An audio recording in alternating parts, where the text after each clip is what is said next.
Hey there, people! So today I am bringing you my Terraria Twins Expert Mode Guide for the Twins, covering normal mode as well. This will be covering the boss or pair of bosses, how to spawn them, the strategies for fighting them, armor, weapons, preparation. I will show you the boss fight itself, and I'll cover drops at the very end. So this is of course a detailed guide including the mechanical eye summoning item and the mechanical wheel piece drop that you get in expert mode. So again, suitable for expert, applicable for normal. It's just less necessary to super prepare in normal mode. I will explain wherever there are differences between normal and expert or different game versions. Also, I will include timestamps for each section in the video description. So if you just want a particular part, you can skip to that. Just look in the description. So first of all, about the boss. The twins are two giant eyeballs, thought of generally as a hard mode version of the Eye of Cthulhu. Like the Eye of Cthulhu, they fly around. However, there are two of them, and they're connected by a tendril. And their names are Retinazer, which is the one that flies around and shoots lasers, and Spasmatism, which charges the player like the Eye of Cthulhu and also fires cursed flames. Both of them must be killed, and the last one that you defeat will drop all of the loot, with the exception of the trophies and the mask, which I'll get to at the end. Now, as far as spawning them, like all three of the mechanical bosses, the twins can randomly spawn any night after you've smashed at least one demon or crimson altar. It's a 10% chance each night after that's happened. For the purpose of this, I've actually not smashed any altars. I got all my stuff other ways just to avoid running into them at random. But anyway, there is a message if they're going to randomly spawn. You will see a message down in the corner. If they're going to spawn the coming night, it will say, "This is going to be a terrible night." And if you are not ready for that, if you see that message and aren't ready to fight them, you can hide underground. If you go far enough underground and just stay there basically all night, that will stop them from spawning. Once the twins have been defeated in your world, that world that you are in, they will stop randomly spawning. And otherwise, if you want to spawn them manually, or if you want to spawn them later in the game to fight them again, to farm them and so on, you can also craft and use the mechanical eye item. I've got two of those. I crafted one actually and randomly got another one after from an enemy. So the mechanical eye item is crafted at a hard mode anvil, mithril or orichalcum, i.e. pink or green anvil, green or pink actually, from 6 souls of light, 5 iron or lead bars, and 3 lenses. And you can only use that at night. And the twins must be defeated before dawn comes, or else they will despawn. So let's talk about then the how they attack and the battle info. Both of the twins are actually only immune to the confused debuff. They're only immune to that one debuff, which is the one that would make them run away, so that makes sense. So that means the twins, unlike the destroyer that's immune to all debuffs, you can actually afflict the twins with many different debuffs and effects and cause extra damage that way. Both of them initially will alternate between a charging attack and each of their own unique attacks. Retinazer, again, fires red lasers, has a red iris, so that's how you can tell them apart as well, the color of their iris. Retinazer has a red iris, that's the one that fires the lasers. After transforming, Retinazer reveals a laser cannon and no longer does the charging thing. Also, after transforming, that's the thing, you may remember from the Eye of Cthulhu, about halfway through the fight, the Eye of Cthulhu transforms from an eyeball into like a mouth thing. Retinazer, instead of revealing a mouth, reveals a laser cannon, shoots much faster after that transformation, and barrages. Basically, Retinazer will fire these little barrages of lasers, increasingly more often the more you damage Retinazer. Spasmatism, on the other hand, is the one with the green iris, and is the one, again, that charges at the player through the entire battle and fires cursed flames. Cursed flames. I know you don't like my cursed pronunciation. Initially, basically, Spasmatism fires fireballs, green fireballs, and then later on, after transforming, Spasmatism shoots a steadier stream of cursed flames like a flamethrower. The flamethrower weapon is actually a lot like that, but it's green and inflicts you with the Cursed Inferno debuff. In expert mode, also, Retinator shoots lasers extremely rapidly, and Spasmatism charges extremely rapidly, like the Eye of Cthulhu's second phase, you know, that rapid ding, ding, ding, continually charging at you. So in expert mode, you'll get that with Spasmatism as well, and Retinator will just shoot faster and faster, that much faster than in normal. So this is a good place to talk about an arena.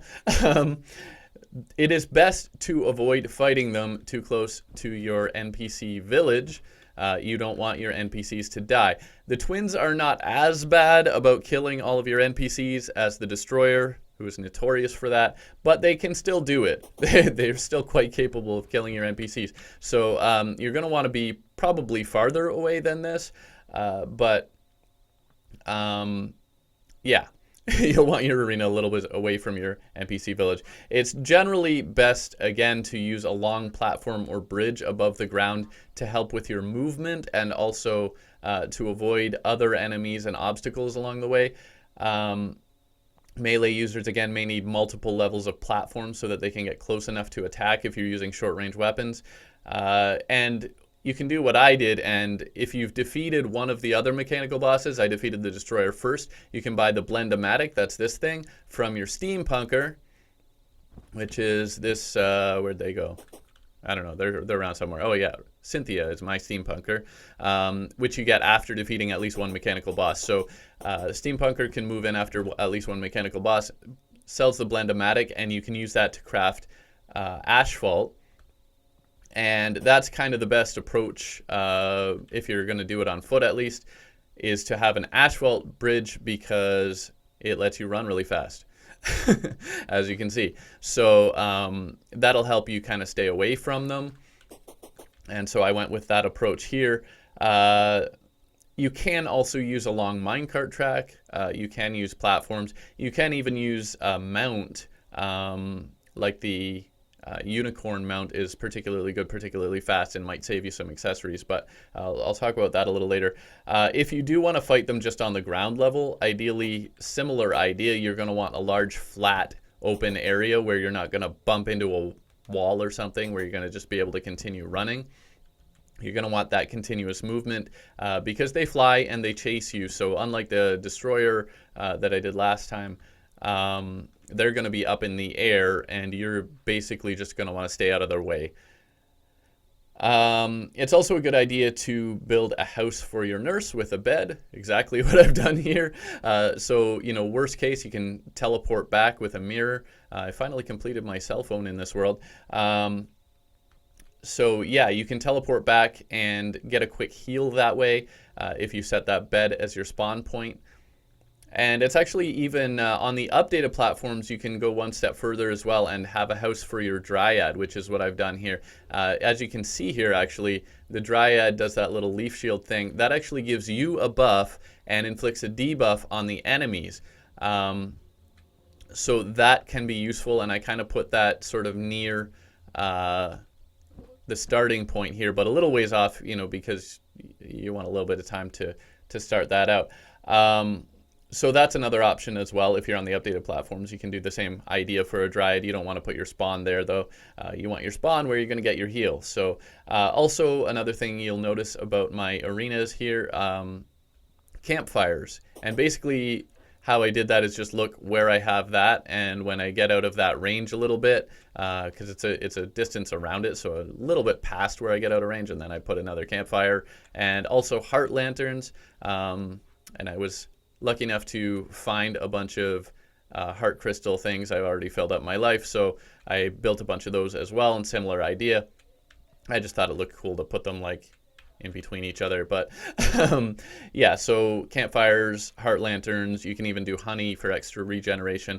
That's what those are helping with. All of those will help with your regeneration. And also, you can take that even a step further, which I haven't done. Use heart and star statues wired to pressure plates or timers to help with your health and mana regeneration there as well. If I was playing as a magic user, I would want stars in bottles as well as heart lanterns to help with the mana regeneration.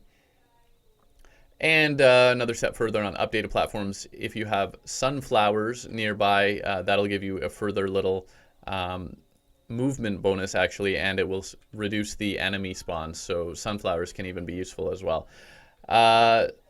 Another thing is that Retinazer's lasers do not go through solid blocks, so a solid ceiling is an option to serve as a bit of a shield, but you just still need to be able to hit Retinazer, so I haven't done that here. However, being that I made the bridge out of asphalt, if Retinazer gets below me and fires lasers, that should provide a bit of a shield there. But I'm going to be using mostly ranged weapons. One option would be you could do a solid ceiling if you're going to use something like the Daedalus Stormbow that can attack still from above that. That would be an option. Although that's only going to work probably mostly against Retinazer and maybe not against Spasmodism, so it's a little here, a little there. It is also possible to just hide in a box. Again, campfire, heart lantern, honey, anything you can do to boost your regeneration, and use a weapon like the Daedalus Stormbow that can attack outside that box. That's an option as well, but I've gone with the platform strategy here. So then let's talk armor. Titanium armor is what I'm going to be using here. It's arguably the best option if you have titanium in your world, or if you want to spend enough time fishing to get enough of it. Frost armor or adamantite armor can work very well as well. In fact, frost armor might, even though I'm basically going to be doing mostly ranged here, frost armor is arguably maybe better for ranged than titanium, but titanium has the shadow dodge special effect, special ability set bonus, which will help to avoid damage. If you're using the ranged mask for the titanium armor, which I am actually here, the helmet, actually frost armor has more defense, but that shadow dodge should probably more than make up for that. So that's what I'm going with here, but the frost armor has frostburn, which will inflict extra damage. So the other thing is, if you want to use a combination, I would say if you're playing range, you might want to consider the frost armor. If you're using a combination of ranged and melee, then the frost armor is excellent for that because it boosts both of them. I'm actually going to use a bunch of stuff, but I'm kind of concentrating on that titanium shadow dodge to avoid damage while I'm showing you a bunch of different weapons. So that's what I'm going with here. Adamantite can work well too. It generally actually has slightly higher defense than titanium. Titanium does have higher defense for melee than frost armor, if you're going to concentrate mostly on melee. And of course, Mage, you're going to want either titanium or adamantite, probably. And adamantite just doesn't have that shadow dodge, but it does have slightly higher defense, so that's kind of the trade-off there. If you are on the pre-update mobile version or on 3DS, you can also do the find a Drax in a shadow chest thing and potentially mine chlorophyte and use chlorophyte armor. So just to run that down again, frost armor is good for both melee and range, but lower defense if you're primarily melee. Adamantite, titanium, and chlorophyte, it's just a choice of headgear if you want to concentrate on magic, melee, or ranged.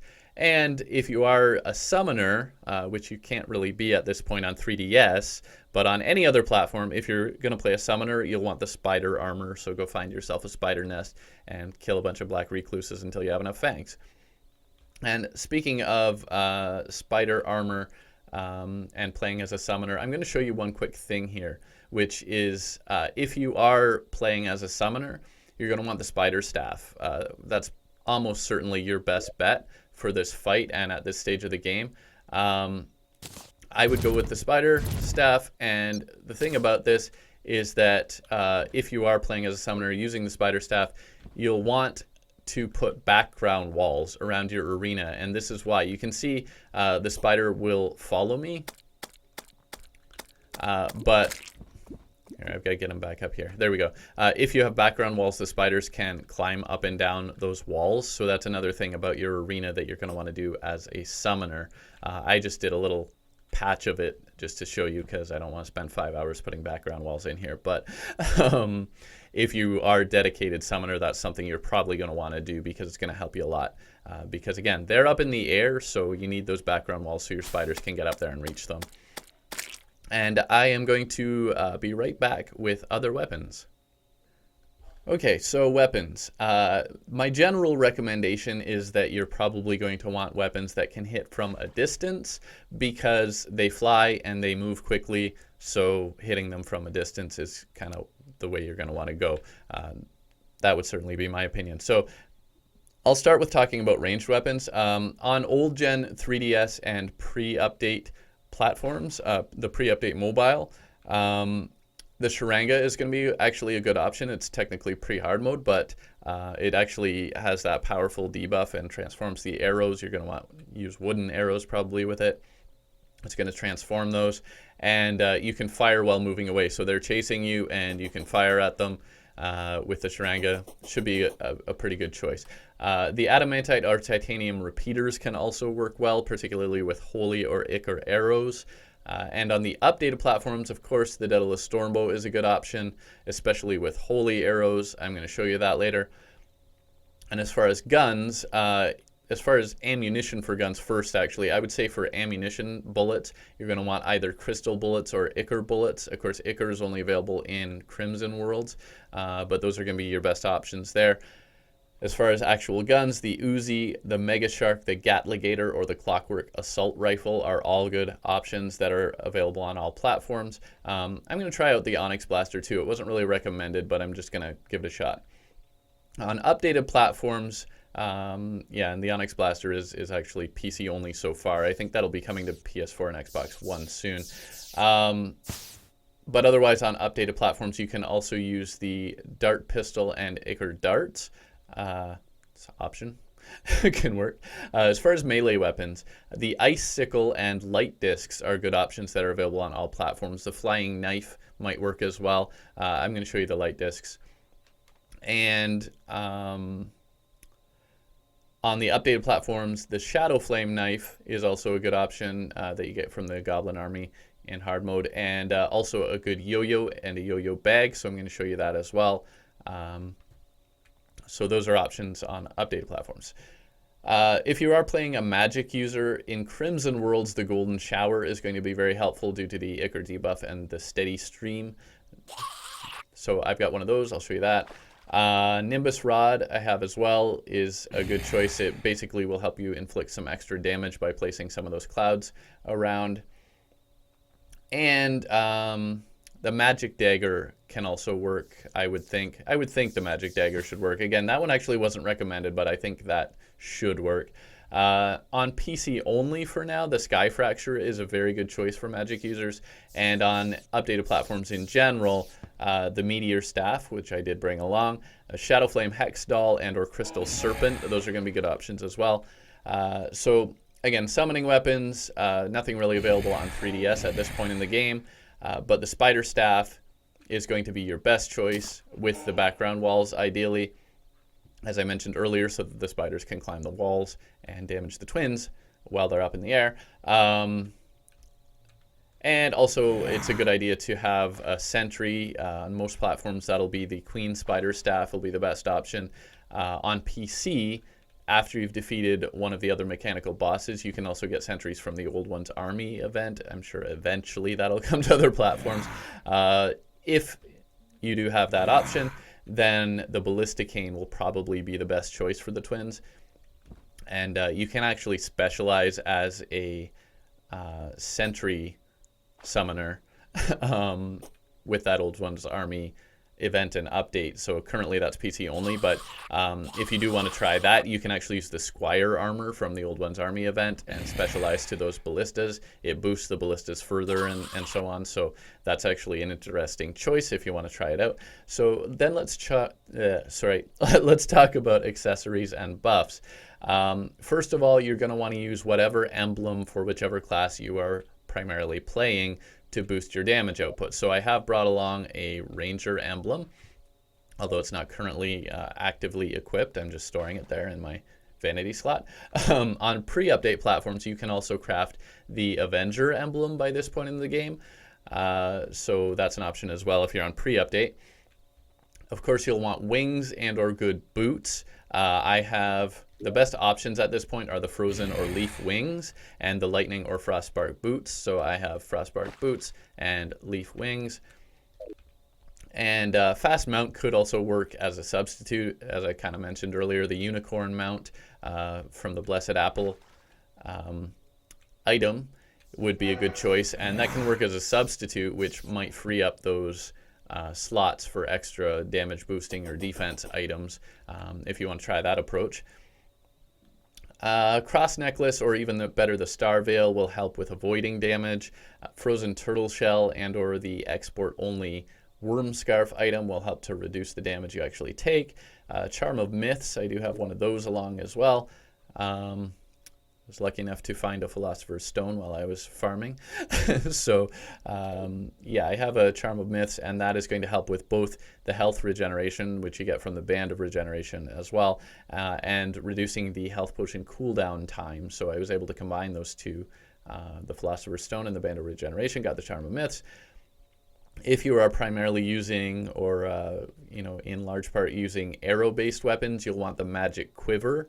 That goes well with bows and repeaters, including the Daedalus Storm Bow.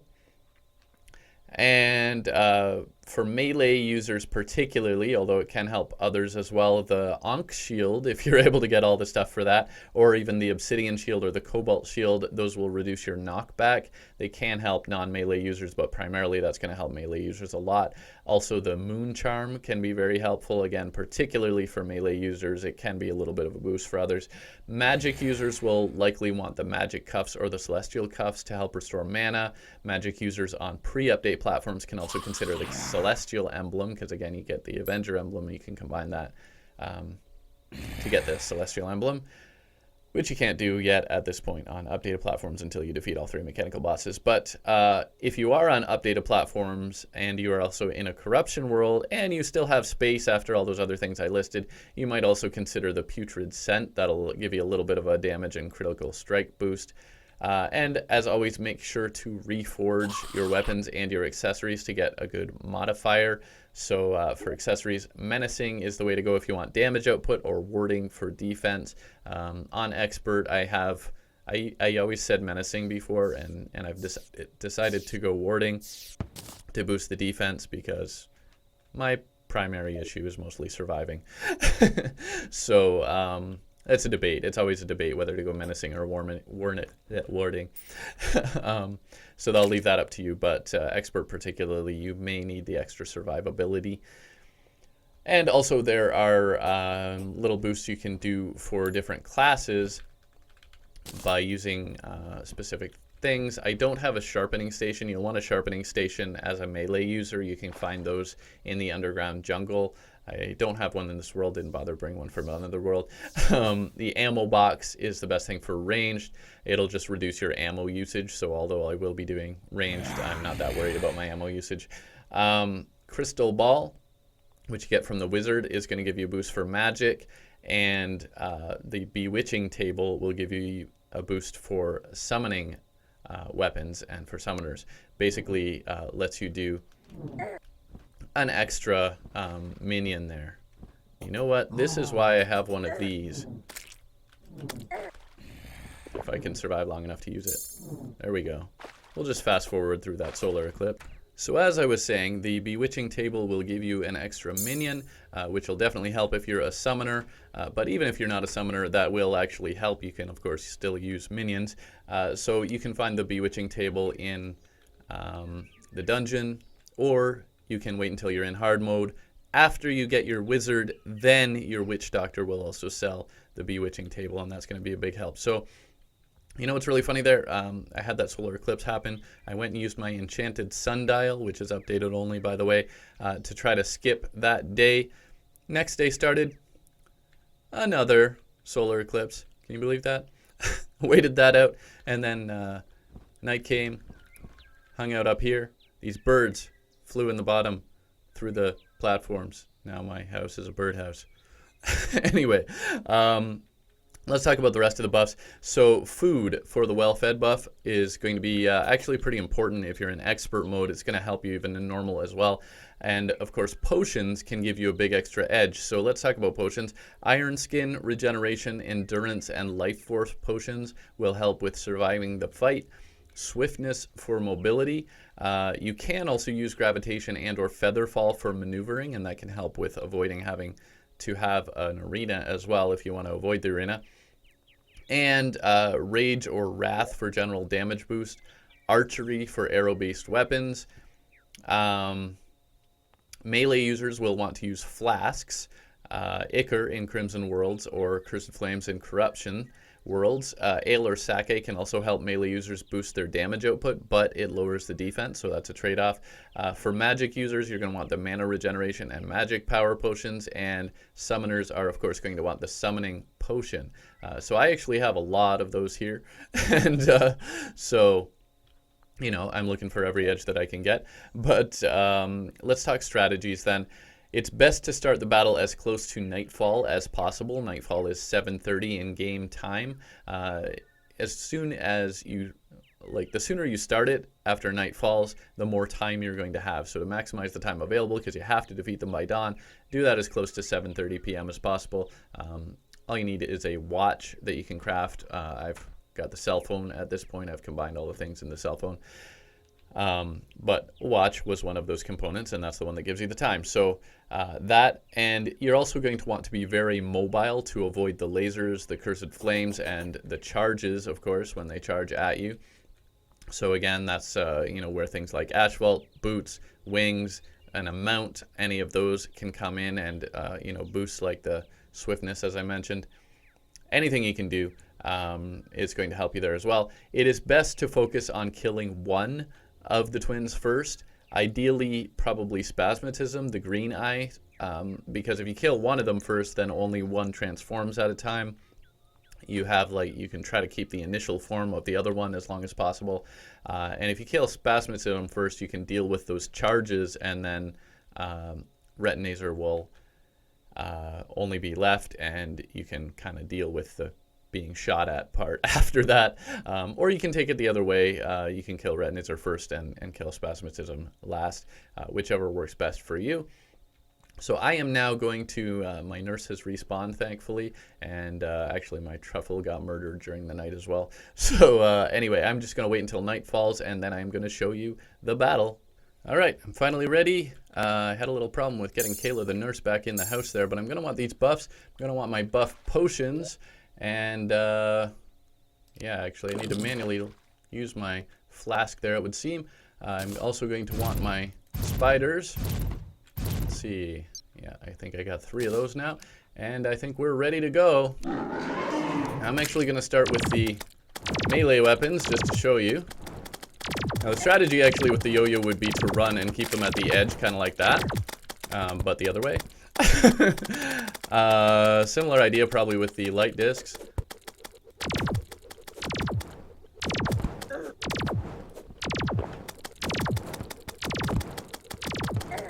And Golden Shower is going to be an excellent idea, of course.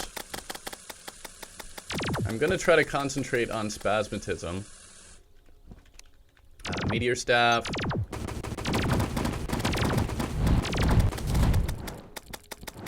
As I mentioned, Nimbus Rod can be useful, although there's a limit. But I am mostly kitted out for being a ranged player, so... The other thing is you don't want to go so fast that they scroll off the edge of the screen. That might actually be the problem with my little strategy. My plan was that I can warp to the nurse, but I may have actually caused them to despawn. And I think I... Alright, let's... You know what? I don't have a lot of time here, but I'm going to give it another shot. I'm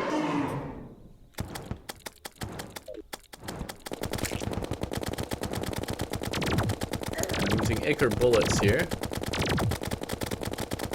It is usually best, and I always recommend to focus on one player type. And speaking of which, I need to put my Ranger emblem in there if I want to maximize my range damage.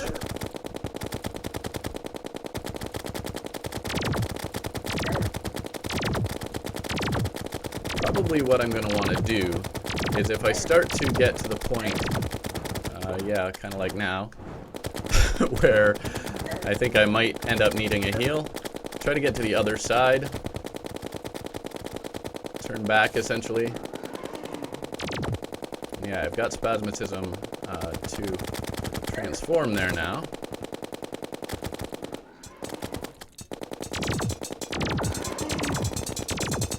That's kind of the idea. Minus the getting sprayed in the face by the flamethrower effect. What I want to do is get close enough here, and that's probably close enough, that I can heal. Ooh. Yes, that is starting to hurt. Big time. But you want to keep out of harm's way, essentially. Stay far enough away that that's not going to get you. I did want to try the Daedalus Stormbow here. Now seems like a good time.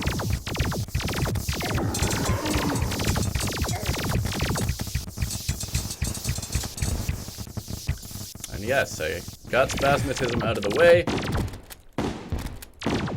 Yeah, you know, I think the problem with the Onyx Blaster, like, it'll do the job, but you have to be accurate.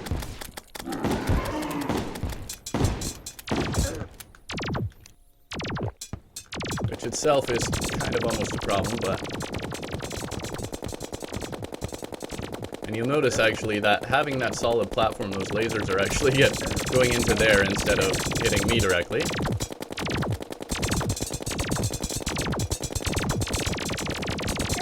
And I'm down to my crystal bullets now, actually. I had done some Ichor bullets. There we go. Did it. It was getting a little low on time there, but we did it. So let's talk about the drops. Yeah, so if you are going to use the teleport back to the nurse strategy, that's something I hadn't really thought about. In the case of this, having a very long bridge, they will despawn if they're too far away. So you will need to turn back and be close enough that they don't despawn when you go to your nurse. So here we go. Let's look at the drops. So they will always drop 20 to 40 souls of sight, which is their unique type of soul. 5 to 15 greater healing potions, and 15 to 35 hallowed bars. Being that I'm an expert, everything's going to be in the treasure bag there. There's actually a 1 in 7 chance each for each of them to drop the twin mask. There's one mask, but they can each drop it. So that effectively gives you a 2 in 7. And there's a 1 in 10 chance each to drop the Retinazer or Spasmatism trophy. So they each have their own unique trophy, and they can each drop that separately. On the old gen consoles, there's a 1 in 7 chance to drop the Vanity Horned God boots. And an expert, of course, they always drop the treasure bag. And in the treasure bag, there will always be the mechanical wheel piece, this one right here. And that is another of the 3 pieces to make the mechanical cart, which is an expert exclusive. And as with all expert mode treasure bags, you also have a 1 in 20 chance to get a full set of developer items as well. So yeah, I got the 25 hallowed bars, I got 35 souls of sight, I definitely got some healing potions, and there you go. So hope you liked the video. Thanks for watching. Please subscribe if you haven't already, and I'll see you next time. Bye for now.